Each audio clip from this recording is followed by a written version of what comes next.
Jananam sukadam maranam karunam milanam maduram smaranam karunam kalavashadiha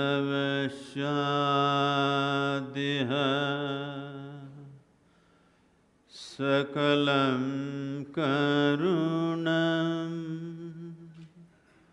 samayadipate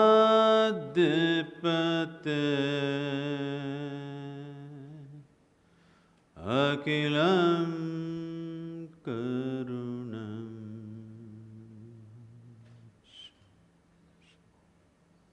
Good afternoon, everybody. Namaskaram. I said namaskaram. Okay. These chairs are made for cripples, huh? Yes, it's sort of sink back deep into them.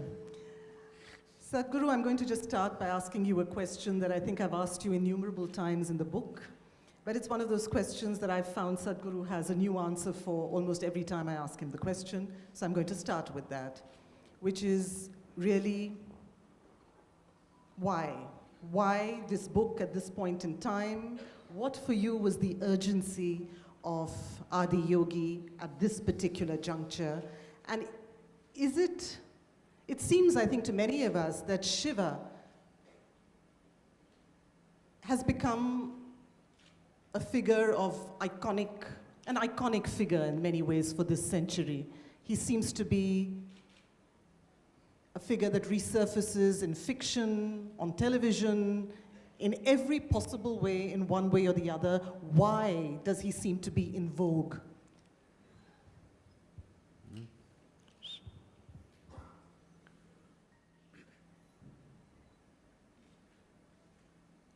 Human race has come to a point in time where human intellect is firing like never before. More people can think for themselves today than ever before in the history of humanity. For a long time, if there was a village or a town, there was one pandit or a priest or a guru or a scripture, a book would think for you.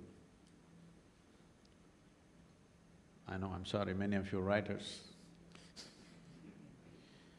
But today, for the first time, a large part of humanity has begun to think for itself. Well, we can debate whether they're thinking right or not, that's another matter, but they're beginning to think for themselves. Once people begin to think for themselves, it's inevitable, questions will arise. If questions arise for a long time because of our allegiance to scriptures and concepts and dogmas, we had a very effective way of handling questions, that is, kill the questioner. Question did not die, at least for that generation it was handled, till another generation popped up and asked the same question. So for a long time we've been handling questions like this, just kill the questioner, and it seems to be gone for some time. Those times are gone now because there are too many questions happening, too many people asking questions. You have to kill half the population if you want to kill the question. And if you kill half the population, the other half will ask inevitably, why? So, whatever dogmas, ideologies, belief systems, scriptural adherence we have had, if you really ask three questions, basic questions, 90% of the scripture will fall apart. And above all the three heavens will fall apart. It's not a small thing Heavens falling apart is not a small thing, isn't it? But heavens will fall apart. I think I should tell you what's in heaven. Hello, you would like to know what's in heaven? You want to know, he wants to go. In Hindu heaven, food is very good.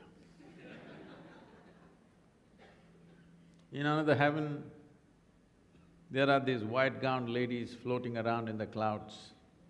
If you like that kind of ambience, you need to go there. In another heaven, you will encounter virgin problems. But what is the qualification for you to go to heaven? Well, you have to die first. You If you want to go to heaven, first thing is you must die, isn't it? When you die, fortunately, we will either bury your body or burn it or cut it into pieces and throw it to the birds. One of these things we will do. Or in other words, if you've not done anything eco-friendly in your life, one thing you will do for sure, that is you put this body back into the soil, it's a very good thing to do. You should not go with it, okay? So you left your body here. If you can settle down, sir, if you can make up your mind, hello?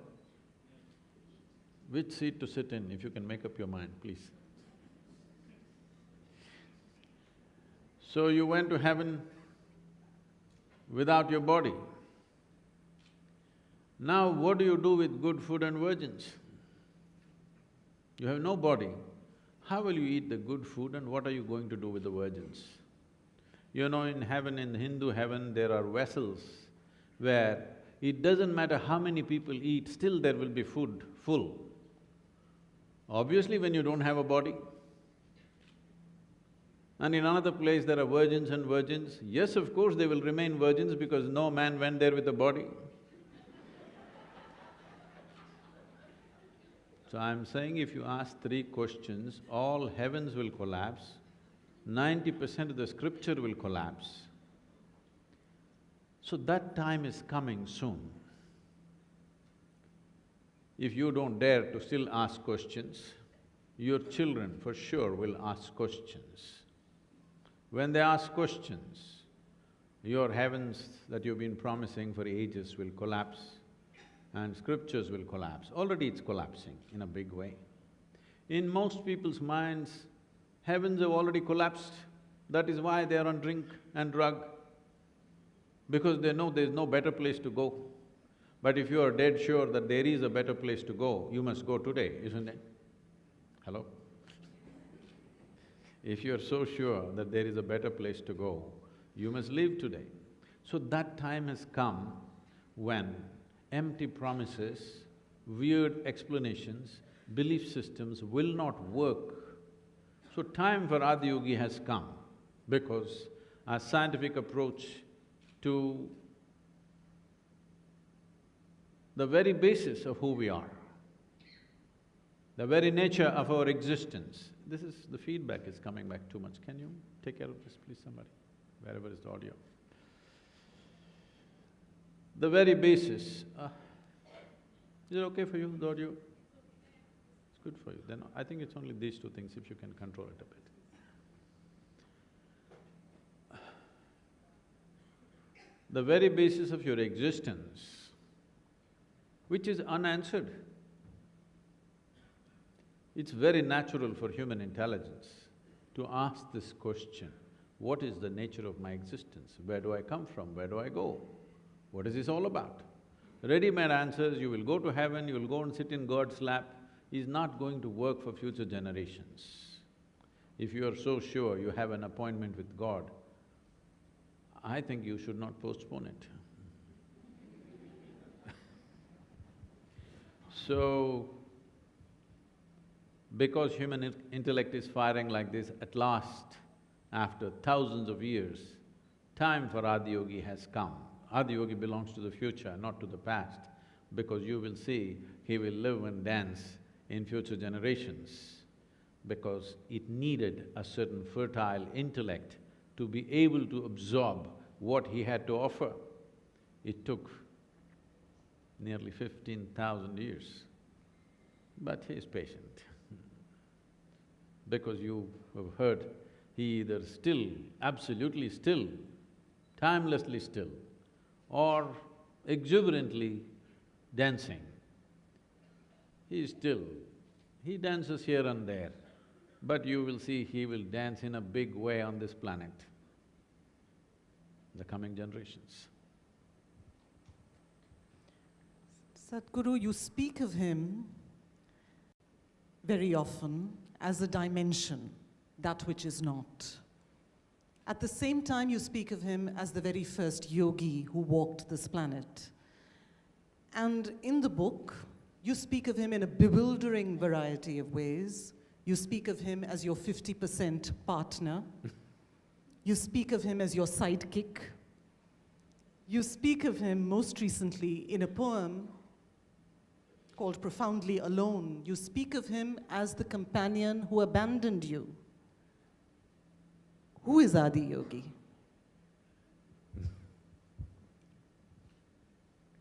I'm trying to find some dignity to myself. Instead of just saying I'm a slave, I'm trying to put it in many words to make it dignified for myself. So, as the name suggests, the first yogi. Let's understand this. A yogi means not a man. Yogi means… yoga means union. Yogi means one who has found that union. Right now as you sit here, it is you versus the universe in a way, isn't it? Hello? You may not always be fighting, but it is actually you versus the rest of the universe. You versus the universe is a hopeless fight, a hopeless competition. So, when one's intelligence grasps this, that you versus cosmos is a hopeless way to exist, you look for ways in which either you can become the universe or universe can become you. When you manage that, we say you're a yogi. So it is that dimension which we are referring to as the yogi. Now, we're talking about the first yogi.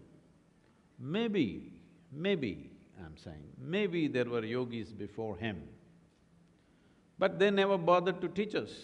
So out of our vengeance, we don't give them the credit. He took the time to offer the entire science and possibility to us, so we acknowledge him as the first yogi. Maybe there were others, we don't know. But we don't want to acknowledge those guys who didn't bother about us. We're acknowledging him because he sat down and taught 7 idiots who couldn't grasp a thing. They were wonderful men. But more wonderful you are, more difficult it is to work with you. But he took the time and the patience and the trouble to offer it to us, so we are acknowledging him as the first yogi. And when you say profoundly alone and you speak of him as the companion who abandoned you?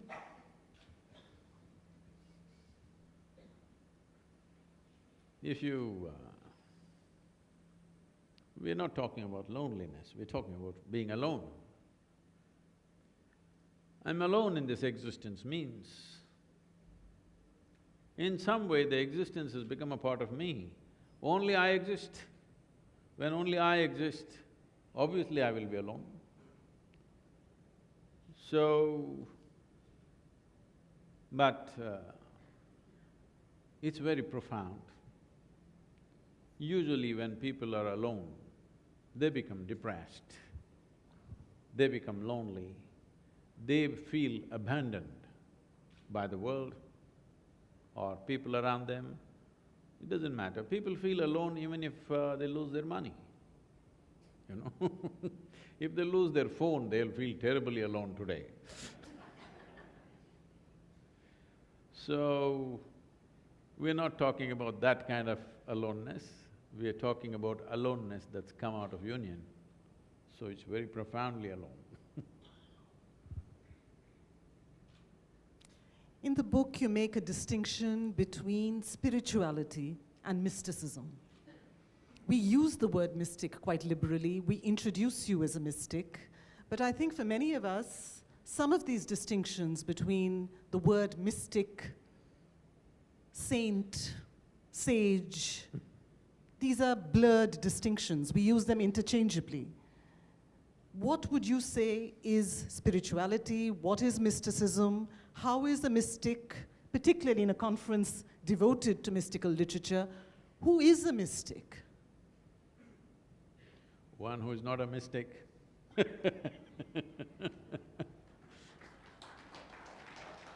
See, nothing special about a mystic. Very ordinary. In fact, we used to have a brochure, which we have removed now. It used to say, Isha Yoga, from ordinary to extraordinary. After 2 days of the program, somebody asked me, Sadhguru, you said we will become very special, nothing happened. Then I said, I never said anything special will happen to you, because being special is a sickness in my perception. People wanting to be special is a kind of sickness. They'll do the weirdest things possible to be special. Then they said, no, no, you said extraordinary. Yes, I said extraordinary. More ordinary than others you will become. Everybody is trying to be special, you become just ordinary, just life, nothing more. And if you become simply ordinary, just as life is, you didn't make anything of yourself, you just remained as Creator intended you to be, simply, then people think you're a mystic. That's their problem, that's their mistake. Simply because you're able to see things as they are, and they are seeing things which don't exist. Because they are seeing everything through their psychological drama of thought and emotion. You're seeing everything just the way it is, so suddenly they think you're a mystic. That's not my problem, it's their mistake.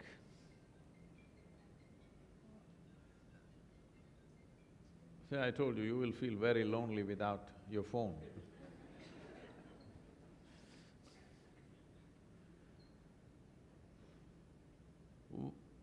If you… what you think is a mystic, suppose I sit here with my eyes closed and somebody walks into this hall, I can tell you what sort of person has walked into the hall right now. I'm sure you would think that's very mystical, isn't it? But what you don't understand is, your dog can do it.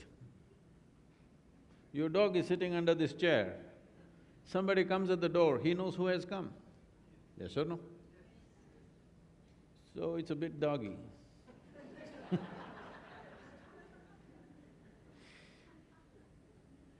It's just that you have made sure nothing comes between you and your perception. You have honed your faculties of perception in such a way, it's not interrupted by thought or emotion or situations that are going around you.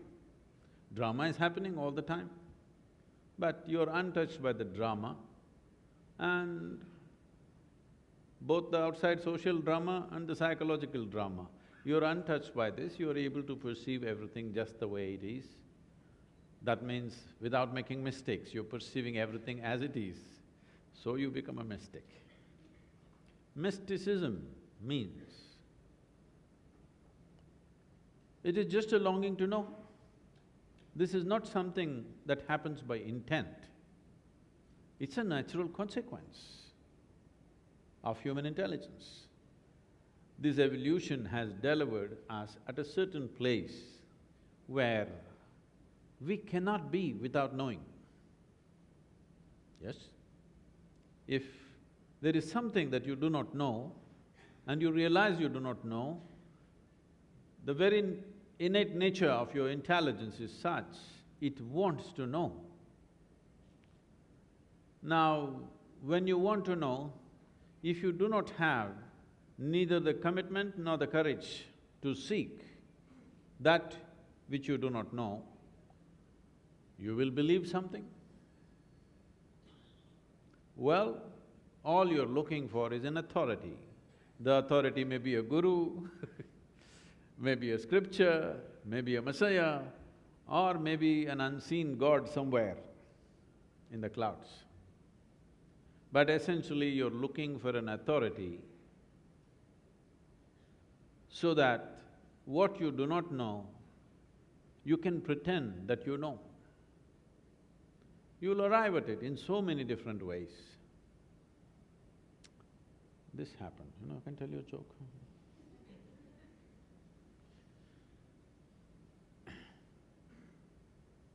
An 8-year-old boy in New York City came home from school in the afternoon. He had a very progressive mother. Obviously, she was single.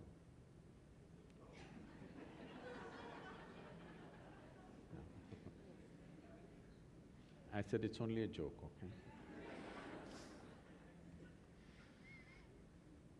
He came home and asked his mother, "Mama, is God a man or a woman?" She thought through this, all these gender politics that are going on in the country. Just now in the last election, they tried to settle it. It didn't work. After much thinking, she said both. The boy went into profound thought. Then he came back after some time and asked, "Mama, is God black or white?" She thought about all the racial politics that are going on in the nation. In the previous election, they tried to handle it, didn't work. After much thinking, she said both. Then the boy went into very deep thought. Then he came back and asked, "Mama, is God gay or straight?" She thought about all the politics involved with that aspect of life, and then she said both. The boy jumped in joy, I got it, it's Michael Jackson."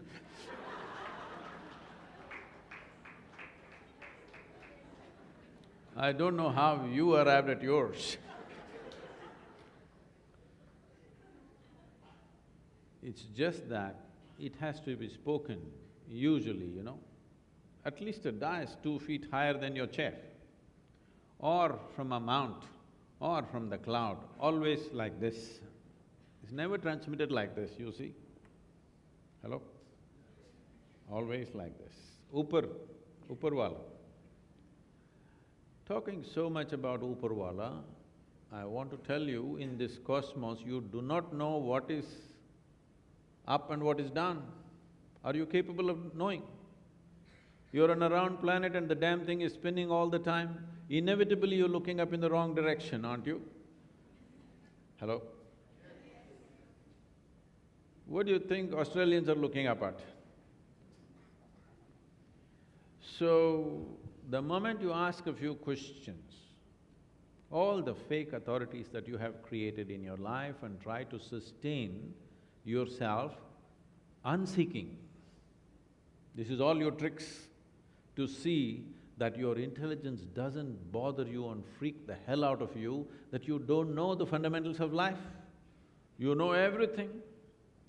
You know everything. You know where God lives, you know His name, you know His wife's name, you know how many children He has, you know when His birthday is. You just know… you even know what He likes for dinner. This incredible knowledge about everything about the Creator. We must understand this is the only culture on the planet which has been a land of seekers. The people that you worship did not fall from the top. They were normal birth for their mothers, weren't they? Your Ramas, your Krishnas, your Shiva, everybody walked this geography, went through all the trials and tribulations that you go through and much more. We bow down to them not because they were gods, we bow down to them because of the freedom with which they existed. If you take one example, we'll take Rama because he still has real estate problems from then to now. Then he was born as a prince, went through the finest education possible in those days, grew up into a very gentle, wonderful, wise young man, married a beautiful princess, but something went wrong and he was banished to the jungles. Well, maybe in your Ramanand Sagar television serial you saw Rama, Sita doing romance but that's not how it is. I've lived in jungles for weeks on end by myself. After 3-4 weeks in the jungle, when I come back home, even my parents wouldn't recognize me. It would be like that. Insect bites from head to toe. Most of the ladies, I'm telling you, if we take you to the jungle, in 2 weeks' time, nobody in the town will recognize you. You'll become like that. So Sita is not a Adivasi woman, she's a princess, not made for the jungle, I'm saying. Obviously, they were not sent out on a safari, it was a punishment. As if that was not enough, I hear the Odisha people have been navigating their way down to Sri Lanka and going for a long time, the maritime history says so. The Sri Lankan people came and kidnapped Sita. Rama is a king, he could have found some local solutions for himself. But he's not that kind, he loves his wife, he follows and goes down, builds a Tamil army. Now after 6,000 years, the American scientists are telling us actually there is a bridge. And he fought a battle, killed many people, many of his people died, burned down a beautiful city and brings his wife back.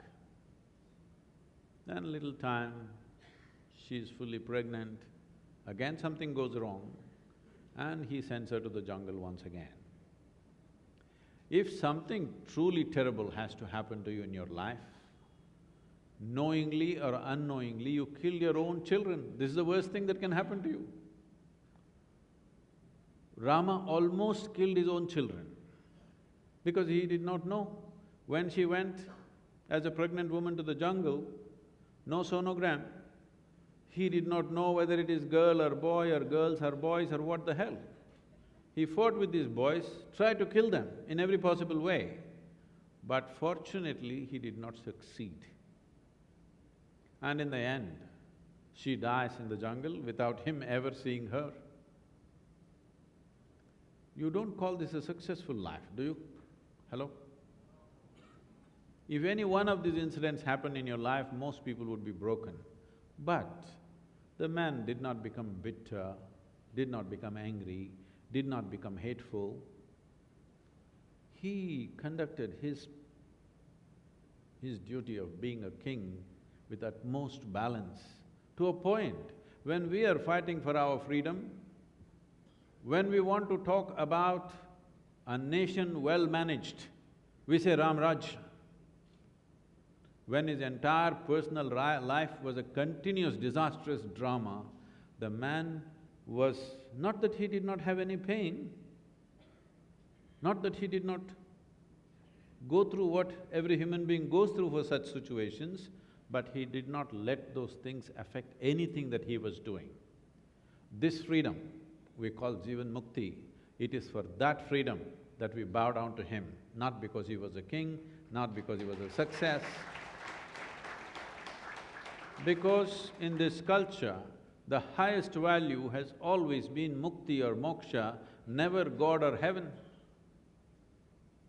Even when so-called divine entities came, we freaked them with questions, didn't we?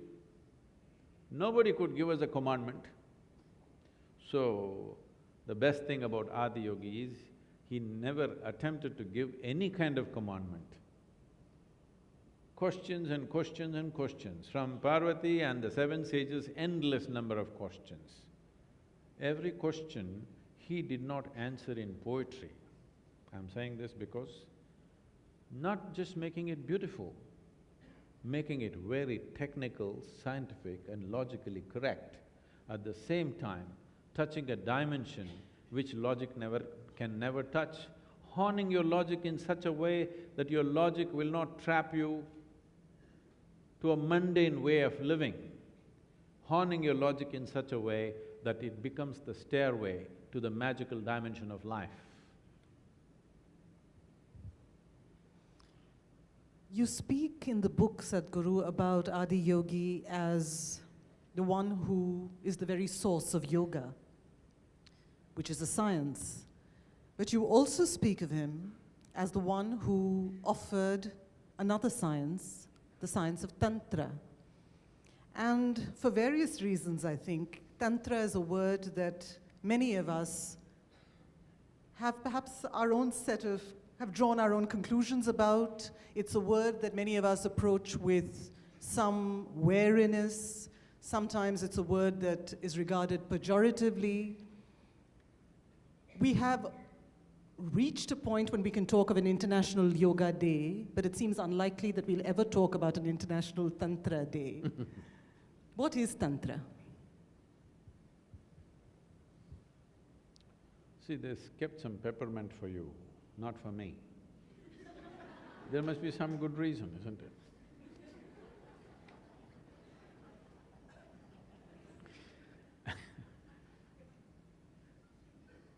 So today, unfortunately, both yoga and tantra that you're reading about and you're hearing about generally is a rebound from the American coast. So there is dog yoga, there is aquatic yoga, there is beer yoga, there is gun yoga, okay? People are doing yoga with guns. People are doing yoga with a full glass of beer. So, both yoga and tantra are a rebound from the American coast. Once it bounces off that coast, it changes complexion in a huge way. The word tantra literally means a technique or a technology. I think even now in Hindi, what do you say for technology? No, that is an English word mispronounced. What do you say for tantra, whatever is it? What is this?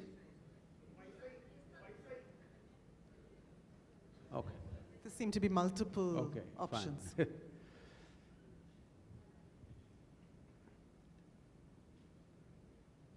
In Sanskrit language, I think, because in Kannada and Telugu these words are there, tantrika means technology.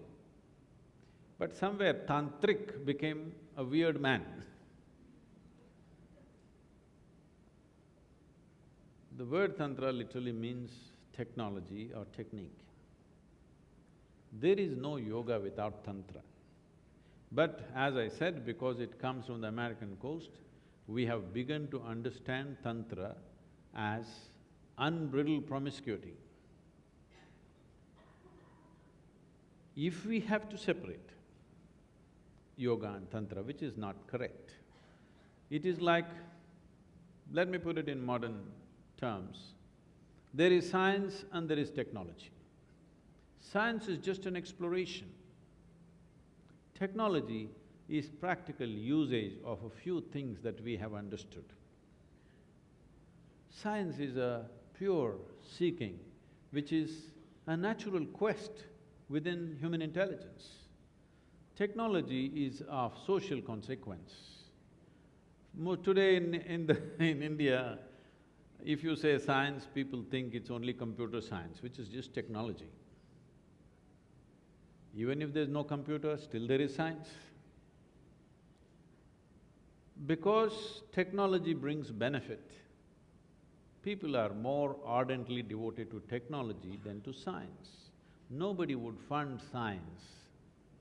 No funding for science would happen if they did not come up with some technology, because everybody who invests, they want some result. How can we use it?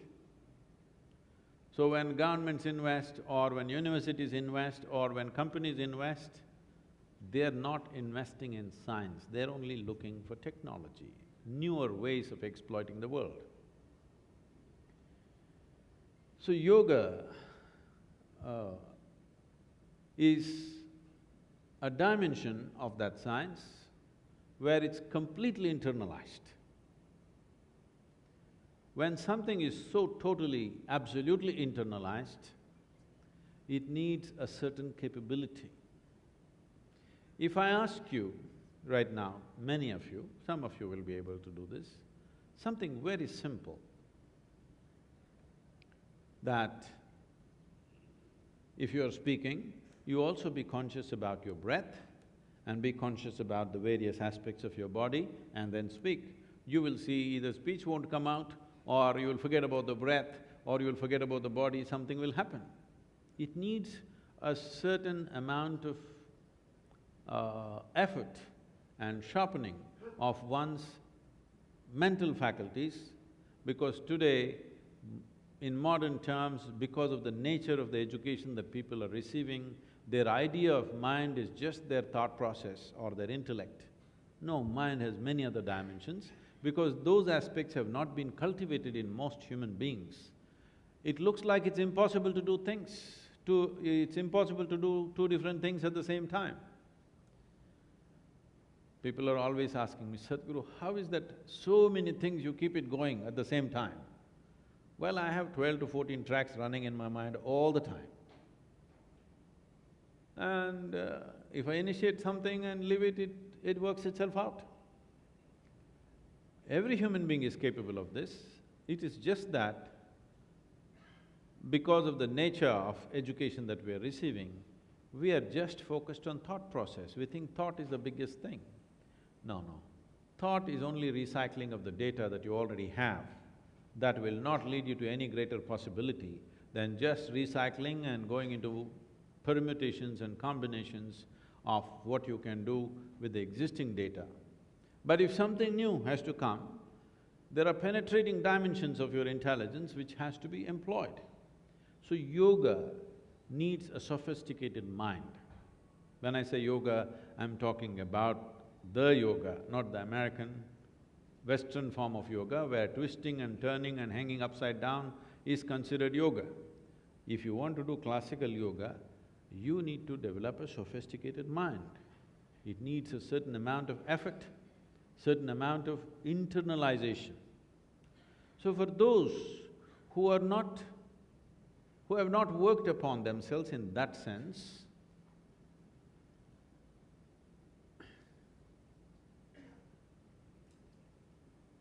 for such people, they brought in other dimensions where they could use their body and things around them, where the other substances are used to create a similar effect. In India, you have these yogis and ritualists.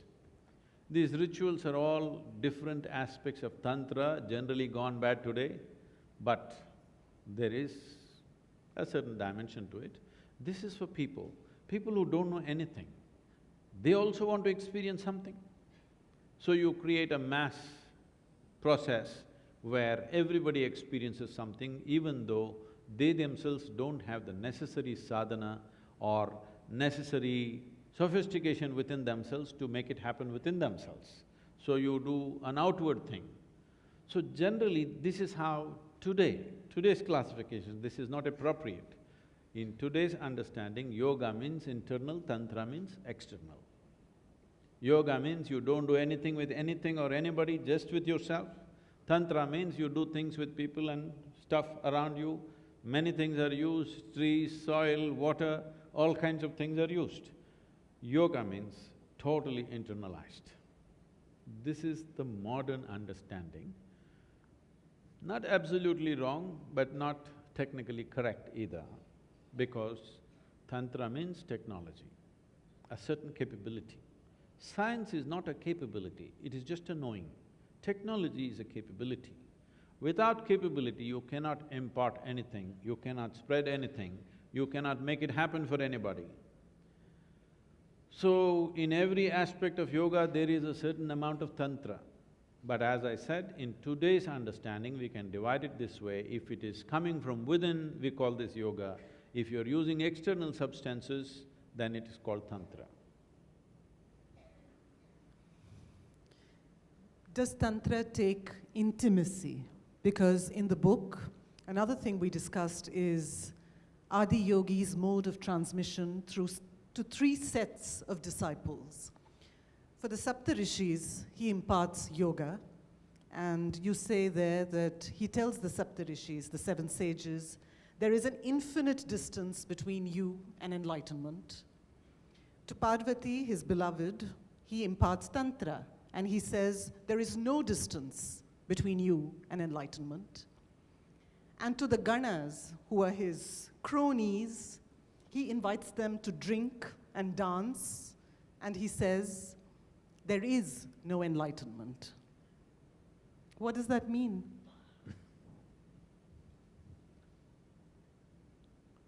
Where there is intellect, there is infinite distance.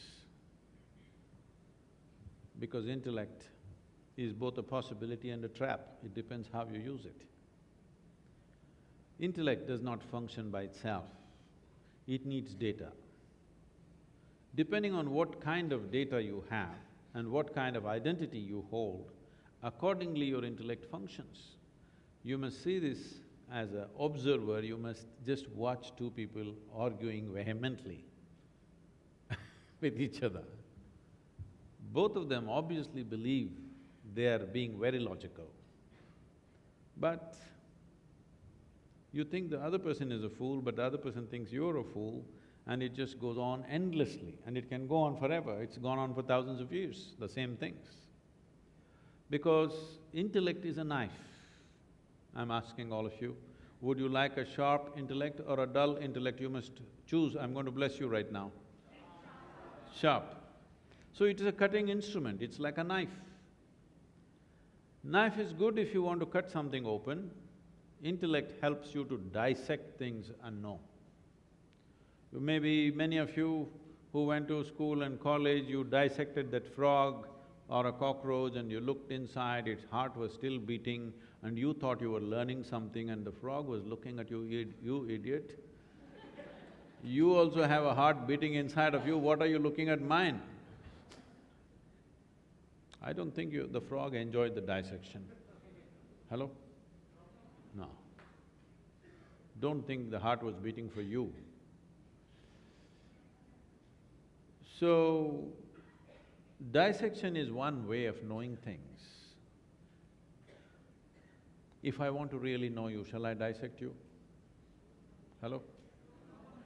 If I dissect you, I may know something about your liver, kidney, heart, spleen, but I will not know you, isn't it? Maybe by embracing you, I will know something more about you than dissecting you, isn't it? But intellect is a knife, it can only dissect. Whatever you put it to intellect, it will cut it open and look and analyze and look at it. The more intellectual you become, the more you cannot get along with anybody, just see. Unless they drink with you or smoke with you or do something with you, you can't get along with them because this is the nature of the intellect. Now you want to stitch something, but only instrument you got is your intellect. So with a knife you stitch, you will leave everything in tatters. I had this experience. There was a time when I crisscrossed India on my motorcycle. I was riding somewhere between, I don't know whether I was in Madhya Pradesh or Uttar Pradesh, somewhere in the border area. Then I have a little bit of trouble with my motorcycle. I have all the tools because I don't trust any mechanic on the road, I fix it myself. But I stopped and I saw Mubarak Mechanical Works. So I parked and I told him this is what I want, and I thought let him fix it, I'll have my breakfast. Whole night I've been riding. Then Mubarak Mechanical Works, a very enthusiastic, enterprising young man. Then he brings out his tools. The only 2 tools he has is chisel and hammer. With this he does everything. But once he's done with your machine, that's the end of it. After that, nobody can work on it anymore because none of the spanners or anything will fit on it because he's tock, tock, tock, tock, everything he opens like this. So, today unfortunately educated people have become like this. The only instrument they have is a cutting instrument. With this they try to do everything. And no wonder people are becoming so grave-looking.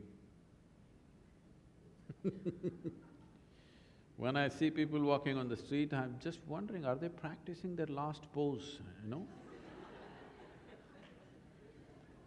Those of you practicing, I'm telling you, it'll come to you naturally, you don't have to practice. When you're dead, you get it actually, it comes free, not with practice. This has happened to you simply because you're applying a cutting instrument on everything and life becomes slowly painful, not knowing why. Because the only tool that you have is a knife. With that you try to handle everything and everything hurts. That's how it is.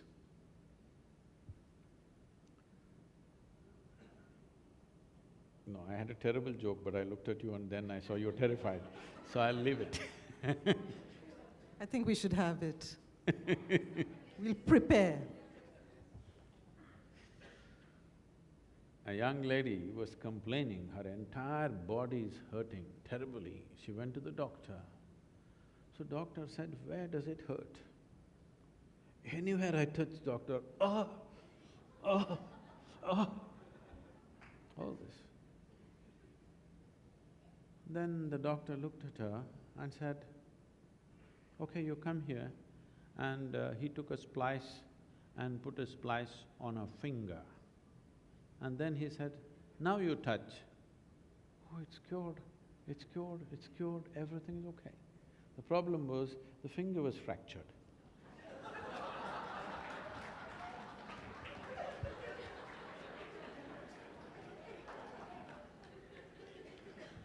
So, if you approach it with your intellect, there's an infinite distance because you're cutting it into pieces and making it more and more complex, endlessly it goes on. So he said that to the seven sages because they are men and they're highly intellectual. So when he spoke to his wife, she got inspired by looking at the seven men, they're asking fantastic questions and he's talking, and he's not talking to her. The issues. So she also wanted to be spoken like that. So Adiyogi said, "Come sit here." She said, "No, that's not what I want. I want to know like them." I said, "It's okay, come and sit here." She thinks it's the usual trick, man wants her on the lap. Says, "That's not it, come and sit here." With great hesitation and pride, and she comes and sits there. Then he slowly draws her in and makes her a part of himself. One part of him becomes a woman. And she knows through that. So he says there is no distance, it's right here, because it's not through intellect. And looking at this, that these two became one and those guys are getting enlightened, the ganas, who are just an extension of his energy, they said, "We want enlightenment too, we also want to know." They said, "You idiots, just sit with me, there's nothing to be done, there's no enlightenment. You're just an extension of me." These are called shivangas. Today, you know, we have sadhana called shivangas. Shivanga sadhana is going on in the yoga center right now. You just become an extension of this energy. There is nothing to do, there's no enlightenment, there's no nonsense, only those. See, you have to turn on the light only if it's dark, isn't it? If you are sitting in the sunlight, why do you turn on the light? What does it mean? It doesn't mean anything. He said, "You're one with me, what the hell are you talking about enlightenment? There's no such thing." So if you work through your intellect, there's an infinite distance. If you work through your emotion, it's very close. If you work with your energy, there's no such thing, it's all the same thing.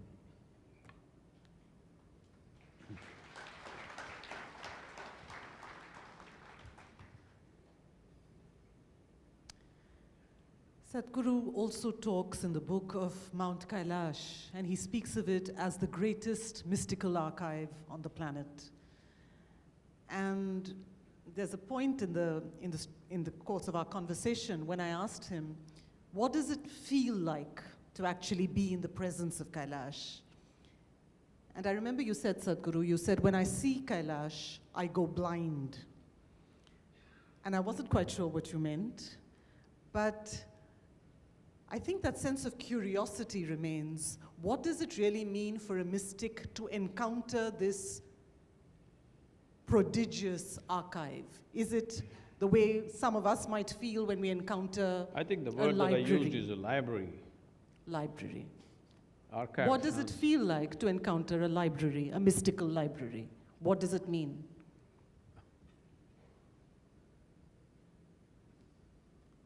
Sun is not set yet. Does it set at 4:30 here? Okay.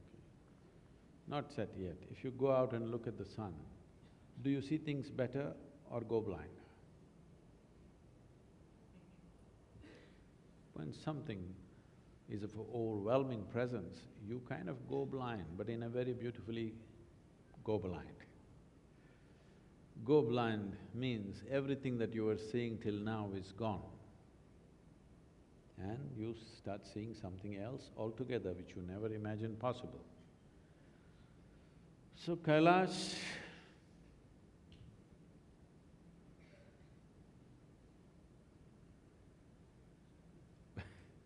I'm not a pilgrim type.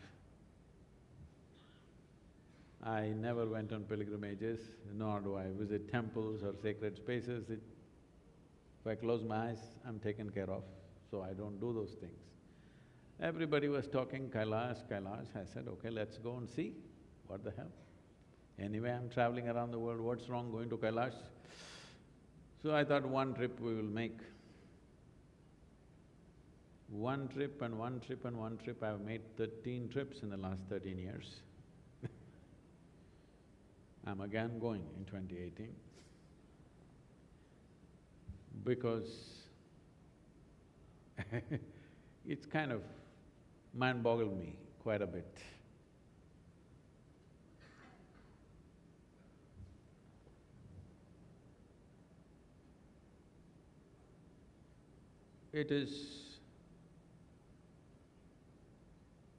Its overwhelming presence is something that you cannot miss. But if you stay there for 100 years, you may still not know it in its entirety because it's too phenomenally huge to be grasped, to be understood. Are they coming to take me? Hello. Okay.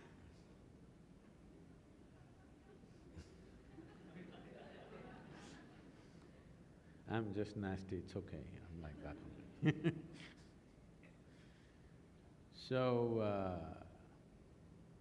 it's a phenomena beyond any kind of understanding that one can have. It can unpeel itself forever and still everything is fresh and new. Even if you have no such faculty to perceive, nobody can miss the immensity of the presence, it's just overwhelming presence. Well, the Chinese have made highways and all kinds of accommodations coming up, so I fear that people will start going there like tourists, of course they'll take a selfie with Kailash and come back. That'll be the tragedy, that you go there and you don't experience anything and come back. That day is not too far away. But it's been so immense that 13 years on, I've been going every year and apart from the natural beauty, it's incredible beauty, naturally, it is not a cup that you can ever fully drink. One sip blows you away. By the time you take the next… digest it and take the next sip, it is too long. So… Before we throw this open, Sadhguru, to the audience, I just want to ask you to share, if you'd like, I would love it if you did. In the book you talk about a particular anecdote in Mysore. You talk about the very word, the syllable shi, and the sound shi for Shiva. You talk about the significance of that sound. The way you're saying it, the young people understand it differently. That's precisely what the anecdote is about. So I wondered if you could say something about sound. Sound, you talk about Nada Yoga to some degree, mantra as well. What is the significance of this particular syllable?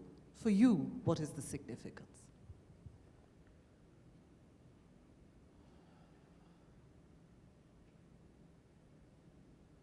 See, I'm not the mantra kind. For me, I just sit still and that's about it. It's like people appreciate if you paint this canvas, people will appreciate the painting and the many colors upon it. But very few people grasp the nature of the canvas. So Shiva means that which is not, which is the canvas of the existence, not the painting. It is an empty space, which is what is holding this creation in place. But creation doesn't even amount to 1% of the cosmic space that is there. Even within an atom, over 95% is just empty. So it is with the larger creation. Probably the proportion is same, nobody is here to prove it, but probably the proportion in the atom and the proportion in the cosmos of emptiness and substance is about the same. So, the word Shiva means just that which is not. About what you're talking about this, I don't know if it's oh, she's talking about it. You know, this was many years ago. A guest came from Australia and I'm driving this person around on a motorcycle. Of course, I ride in a certain way. I don't know how to ride at half throttle. I always drive at full throttle, both my life and my motorcycle and whatever else I drive. So, if I ride fast, in my ears I hear shit. And I say, okay. Then if I brake, shit. If they see something beautiful, shit. If they don't like something, shit. The food is good, shit. It's too hot, shit. Then I think, what's happening? This person constipated or something? I thought shit is over in the morning. Whole day you're saying shit, maybe you're trying to invoke yourself. Then I look at this person, they're getting agitated and they say, shit. Kind of settle down. If something is working for somebody, I don't intend to disturb it. If shit is working for them, what's my problem? There's an entire science as to the structure, the geometrical structure of the sound Shiva. When I say geometrical structure, when I came and sat down on this chair, I said, this is made for cripples. Because this is for people who can't fold their legs, who can't sit down properly. You know, it's made for crippled people. Why I'm saying this is, in many ways you're crippled, your perception and your faculties simply because of the way you sit. The way you sit, the way you breathe, because physical existence, how efficiently it functions, is just a question of perfection of geometry. Geometrically how perfect something is, that is how efficiently it will work. If you take a machine, let's say you take the engine of your car, how geometrically well aligned it is, that is how smooth and friction-free it functions. Little disalignment in its geometry, lot of friction.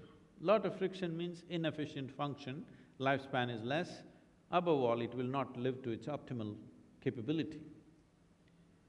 So to be able to sit properly is important, that you have the right kind of geometry so that perception happens unhindered. In a way, whether you say yoga or tantra, it's all about geometry. You have seen people are drawing on the, geometric patterns on the floor and everywhere, geometry, because existence is geometry. Physical existence is entirely geometric. Only what is geometrically perfect sustains itself.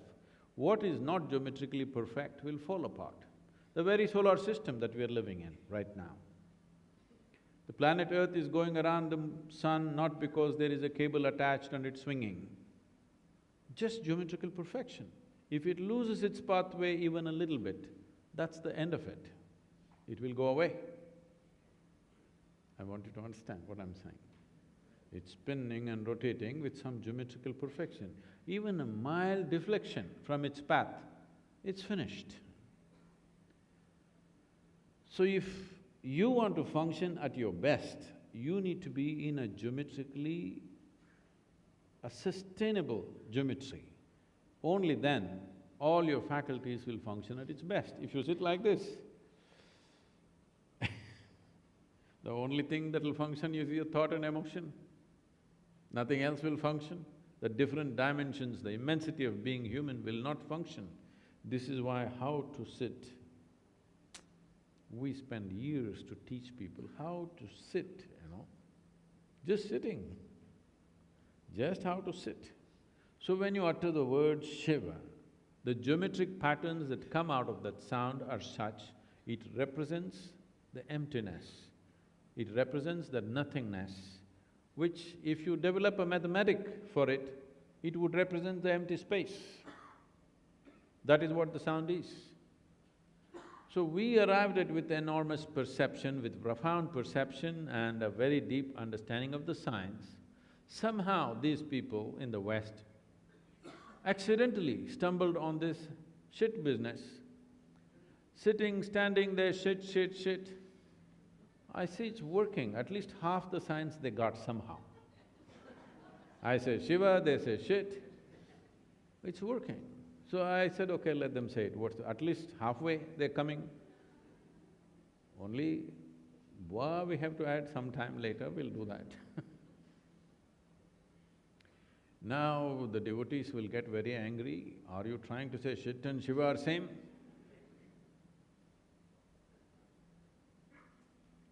No, they cannot be same.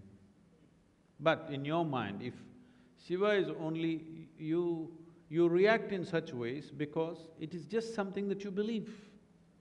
If it was reality for you, what I'm speaking of as a limitless emptiness, which is what the sound Shiva represents, if that was an experiential reality, you don't care if somebody said shit and Shiva together, but you just believe Shiva is my God, now you feel insulted. Because you feel insulted, you react. But let me ask you a simple question. In your mind, I don't know how you store the different words, but in case you're storing it alphabetically, Shiva and shit are definitely next to each other, isn't it? Are you capable of storing Shiva on top of your mind and shit at the bottom? Hello? I'm asking you. So this is why when we look at the yogi or the man Shiva, we make him so complex, everything. He is the filthiest man that you can think of. He is the most beautiful man that you can think of. He is a profound yogi, absolutely still. At the same time, he is a violent dancer. Like this, every contradiction, because to give you an impression, nothing is excluded, everything is a part of him. Everything is a part of him, and if you accept this one man, you will not have any trouble with anybody who is sitting next to you right now, including yourself.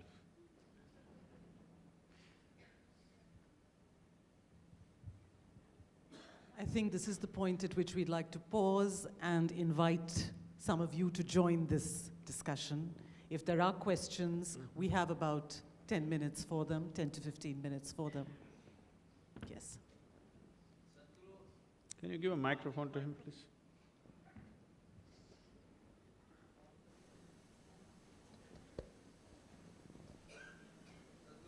Hello. Questions. But now if Adiyogi will arrive here and give you a chance to ask him a question, what question you are going to ask him? What makes you think he's not arrived?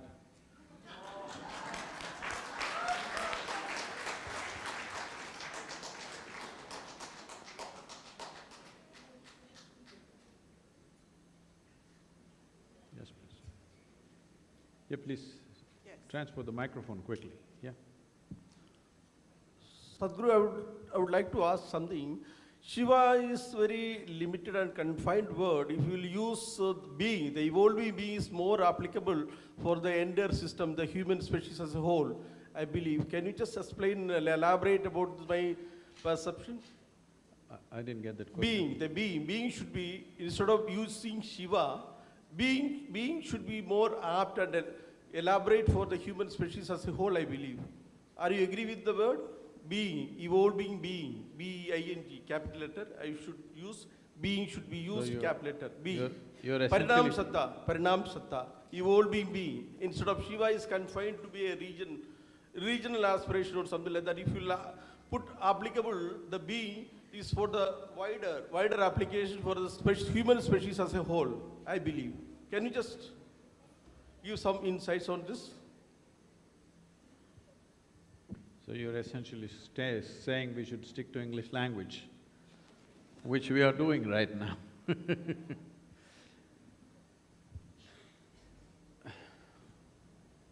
When we say Shiva, we are not talking about some fanciful man floating somewhere. We're talking about a limitless dimension. We are not just talking about the meaning of the word has no meaning. We are talking about the structure and the geometry of the sound. You must understand this. Meaning exists only in human mind. Nowhere else there is any meaning in this existence. Is there? Hello? What is the meaning of the sunrise? What is the meaning of the sunset? What is the meaning of the flowers blossoming? What is the meaning of the sky? What is the meaning of the earth? There is no meaning to anything. Meaning exists only in human mind. So in yoga, we don't give any importance to whatever nonsensical meanings you have arrived at because it has no existential significance. It has only psychological significance. But sound is of existential significance. So we are looking at the sound Shiva as a sound, not for the meaning. You can make up any meaning. Somebody thinks Shiva is a yogi, somebody thinks he is a Bole Baba, somebody thinks he is something else, they can think whatever they want, that is the meanings that they attach. But the sound Shiva geometrically signifies… Sound has geometry. Geometrically signifies a limitless space. That is what we are looking at, because it is intrinsic for a human being to seek freedom. Doesn't matter where you are, you want to be something more. Why? If that something more happens, you want to be something more. Essentially, you're trying to expand your horizons, or if you look at this carefully, you will see there is something within you which does not like boundaries. You want to be boundless. So Shiva represents that boundlessness.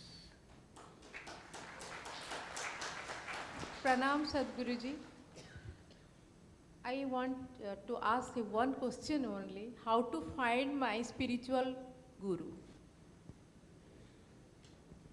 Why should I tell you? You are the only person can answer this. Then I think you answered your question.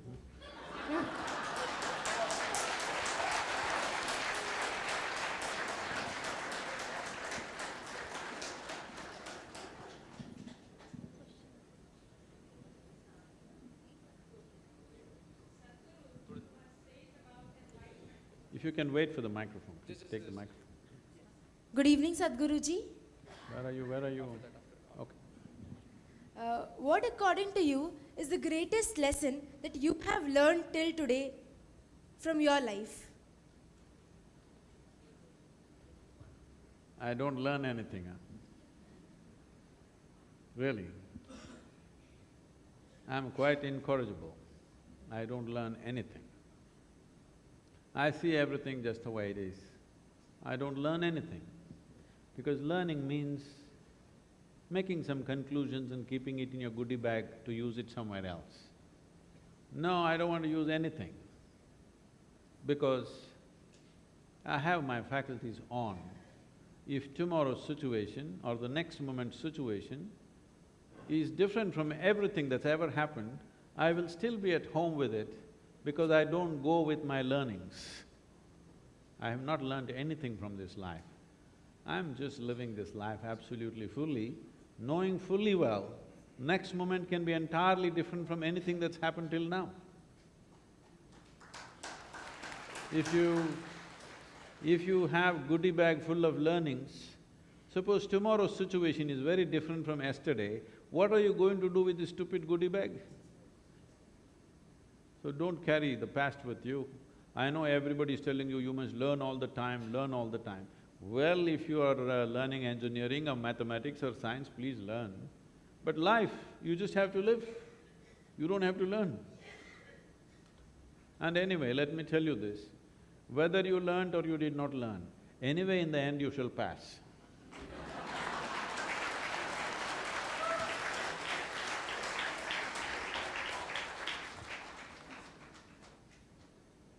Please take the microphone, whoever. Namaskar, Sadhguru. My question is that if If you can. knowing the ultimate is our the topmost thing which we can do, okay, and for that if yoga is the only way, okay, and for yoga if my clarity of mind or my longing to that is the thing which can makes the thing works. And for me, everything is going like in a circle. Means I don't know. Yeah, you don't have to worry, even the planet is doing the same thing. Means where to start and how to start, and means if there is no longing, then there is no yoga. If there is no clarity, there is no longing. Means What is this? means everything is in a confusion. No, you're just making equations which cannot be equated. Yes. Then means how to solve that equation? If I hang you upside down from the ceiling, would you want to come out of it after some time? Yes. Hello? Yes. Yes, isn't it? Just today, switch off your phone next 24 hours, okay? Don't talk to anybody, just go sit on the beach. Don't look here and there, don't look at the local girls who may be on the beach. Just simply sit there. And after some time, initially you will enjoy the scenery, after some time, life will bother you, simply. Nothing need to happen, simply it'll bother you. Allow it to bother you sufficiently, it'll bother you and freak you to such a place. Most people are busy texting not because they have something to say, just to dodge the bothering. They're bothering somebody else. If you simply sit there, you will see you're actually hanging upside down in this universe without knowing a damn thing. When it bothers you enough, you naturally become a seeker. You want to know. When you want to know, please come, I'm there.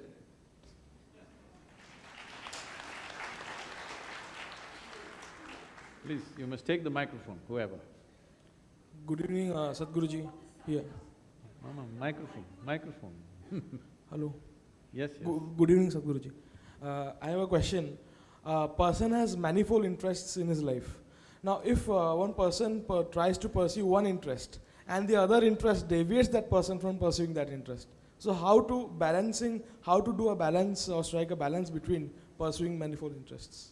If you sit in one place and don't do the both, then you will be in balance. What is this? Is it true that right now that you're sitting here, for whatever reason, you can't be in a cinema theater right now? Or can you be? You've been watching something on the phone?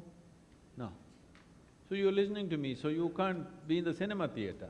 If you're in the cinema theater, you can't be on the beach. If you're on the beach, you can't be somewhere else. This is not just for you, this is for everybody, isn't it? Hello? But if you pursue any one thing with absoluteness, everything else is included in that one thing. You don't have to do many things. If you do one thing absolutely, you will see it contains the whole life in it. Tell me one thing which is exclusive of the other. If you become absolutely involved with something, you will see it includes everything in it, just about anything. This is what mysticism means.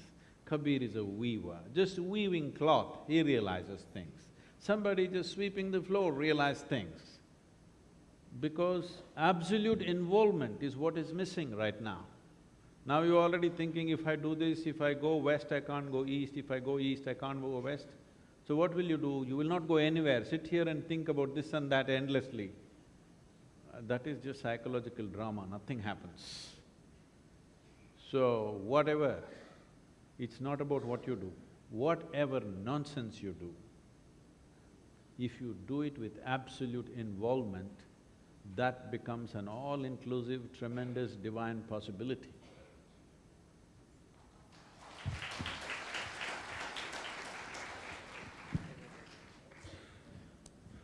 Namaskar, Sadhguru. Where are you, sir? Okay. Yes, you can speak, please. Can meditation and yogis and evolved people like you help mentally challenged people? I mean, people who have certain mental illnesses.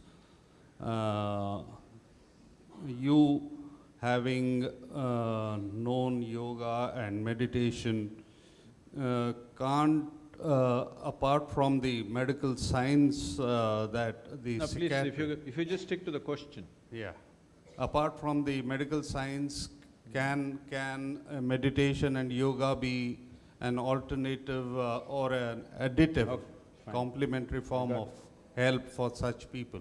Yes. When we talk about somebody being mentally challenged, on a lighter vein, everybody is mentally challenged in some way. No, please. But when somebody has a situation which has gone beyond a certain point, where it's become painful both for them and everybody around them, that is when we label it as mentally challenged. You're mentally challenged, but you're okay, you're managing yourself, then we say you're normal. But you're challenged to such a place where it's become painful both for you and for people around you. Now, this is not something that we can do on standard prescription right here, because as every human being who is here, nobody is mentally same or physically same. It's a unique body and a unique mind. So there is no one common prescription for all these problems that human beings may face. Somebody may be so by birth, somebody may be so because of genetic reasons, somebody may be so because of situational pressures. We don't know how they've gotten into that place. So saying something general and saying, okay, this is the solution, is going to be irresponsible. But if it is because of situations that people have become mentally disturbed or broken, definitely with yoga and meditation we can fix it. But if it is because of pathological reasons, then medication may be must. Because your chemistry may be so volatile that it can't be just fixed like that. But once people go on the required medicine, then working with them, if they are willing, we have helped thousands of people like this. Some have completely come off medication and become normal. Some are moved from severe medication to more milder doses of medication and managing themselves. There is no one magic wand for this. It all depends on variety of factors. I don't think anybody has figured all the factors. Many times we hit that lucky spot when for somebody miraculously it works, but another person just doesn't respond. This is my experience. I have seen hundreds of people coming out of such situations miraculously by doing simple processes. At the same time, some simple problem somebody has, do what you want, they will not come out of it. There are various factors involved in this. But if somebody is already on medication, it is good to try to balance the system with the right kind of practices. It will definitely assist. One thing I can tell you, definitely, very easily with little bit of work, 25 to 50% of the medication can be brought down, which itself is a great help for that person. That much can be done, but we need special circumstances to handle such people. We can't handle them among common people, it may be too much pressure for the ordinary people and for them to be in those situations. That is the challenge, can we create that ideal situation needed for that particular person? That itself is a very big challenge which most of the time we are not able to create. So, if there is such a situation, it's best that complete detail of what is the situation is written down, accordingly we can take a judgment whether it is possible to help them or not. Sadhguru, I'm going to ask Disha to come on stage because there may be one or two questions from the media that she'll facilitate, not more than 10 minutes. All right, well, we'll quickly just take a couple of questions from the media if there's any. From the media, if there are any questions, because we have a time constraint here. Yes, sir?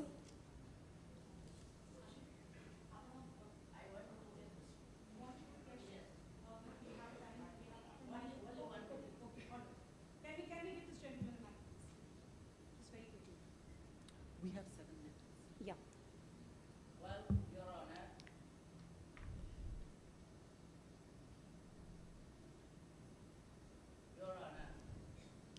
Okay, please speak, it's all right. Hello, hello. Your Honor, what is the difference between Brahman and Atma? Forget this Param Brahma and Paramatma, but what is the difference between Brahman and Atma? Number one question.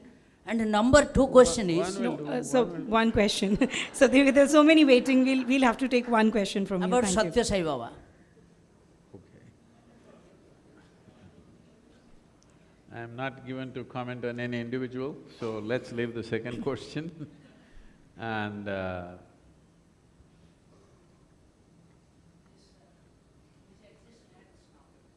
Atma is A of life, Brahman is the B of life.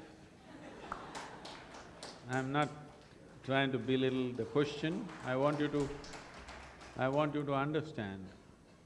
In the name of spirituality, what has happened to most people is, they have just enhanced their vocabulary. This is a consequence of living in a culture where there used to be thousands of enlightened beings in every generation at one time. Because of that, all these words became common conversation in the society. But since then, that has receded. The significance of those words are gone, but the words are still floating around in the society and in the languages that we use. Let us go with this. You exist, You exist, that's a reality. You don't know whether Atman exists or not. You as a person exist, you as a life exists. You don't know whether Brahman exists or not, but you know there is a larger creation. You're just a small happening in this creation. Now, The longing of the human being is because our intelligence has come to a certain place. If we were like any other creature, stomach full, we would be settled. Now that we've become human, stomach empty, only one problem, stomach full, 100 problems. Not only of life here, we even want to know Brahman. But do not enhance your vocabulary, because enhancement of vocabulary will keep you in deception for a lifetime. Don't use those big words. You are there, so much is there. You don't know the nature of this, so there is no way to know the nature of that. And the reality is this right now. You don't even know if there's a world there. You don't even know if there is a universe. You only know it the way it happens within you, isn't it? Right now you think you're seeing me, but the fact of the matter is, this light is falling upon me, reflecting, going through your lenses, inverted image in the retina, everything is happening within you. That's how you know. So you only know what's happening within you. Today technologies have come where instead of projecting something on the screen like this, they can project it into your retina. Okay? Multiple projectors which will project it into your retina, and it's real. If you know, kids are wearing glasses and going through the Samsung phone, if you put it on, it's a full 3D experience. It's more real than the real. So, what you know as reality is just the way it's projected in your mental scape. So let us just focus on this one thing that we know, because we can only work with what is on our hands. We cannot work with what's on our minds. We can only work with what's on our hands. What's on our hands is a life. There is a life here. To know the nature of this life, because it is the way this life is experiencing, we are knowing everything. So what is the nature of this life if you know? You actually know the entire universe by inference, because you know the way this experience is being created. So just you is enough. Don't create another guy called Atman, because once you create Atman, then you will create ego, then you will create another thing, another thing. If there is more than one person in your body right now, this means you're either schizophrenic or possessed. But I am not a psychiatrist, nor am an exorcist, so I already said… Sorry, we'll just have to… you'll just have to be satisfied with that one answer. Thank you so No, much. I answered the question. I don't wish to comment about somebody else. Yes, sir. All right, do we take one last question from the media, if there's a question from the media? One last question, yes. Only if you're media, you raise your hand. Yes, if you're from the media, raise your hands and we can take one last question. No, the media is silent. That's good. All right, none from the media. Are you from the media, sir? From which organization are you from? Kannada News? All right, we'll just take one question. Sir, you can have the mic, sir. Yes. Sir, do you have any plan to spread your these religious things or your foundation works in Odisha? That's typically a journalist question, sir. Anyway, I don't have any intention of spreading my own religion to anybody because I don't have one.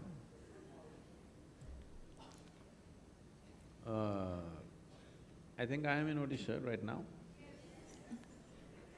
You are the media. If you think it's valuable, you must spread it.